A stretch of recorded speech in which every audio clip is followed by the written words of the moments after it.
Epilogue. Autumn seemed to arrive suddenly that year.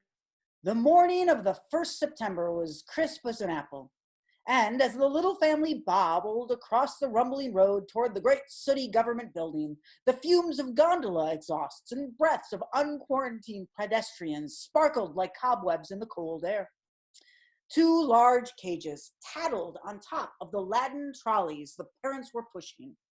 The enzymes inside them hooted indignantly, and the lab-coated boy trailed fearfully behind his sisters, clutching his mother's arms fearfully. It won't be long, and you'll be going too.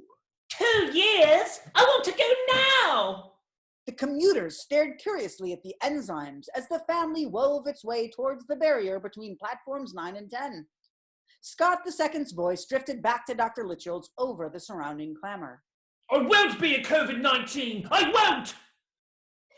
Scott Jr., give it a rest! I only said he might be. There's nothing wrong with that. He might be a COVID-19. But Scott Jr. caught his mother's eye and fell silent.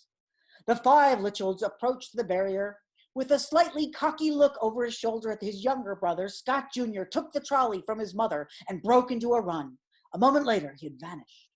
You'll write to me, won't you? Every day, if you want us to. Officer Stanley was standing there with a bottle of vodka and a bottle of gin, a dark coat buttoned up to his throat. His blue eyes were receding somewhat, which emphasized his pointed aviators. His child resembled Officer Stanley as much as Scott Jr. resembled Dr. Lichilds. Officer Stanley caught sight of Dr. Lichilds, Scott, and their children. Now, see, this is all worked out.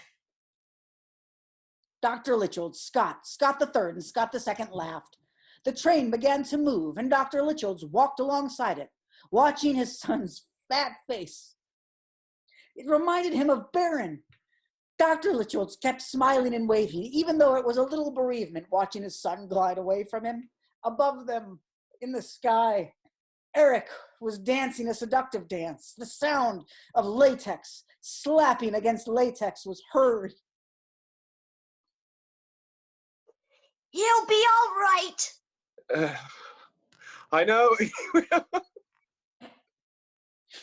COVID-19 had not pained Dr. Lichilds for 19 years. All was well.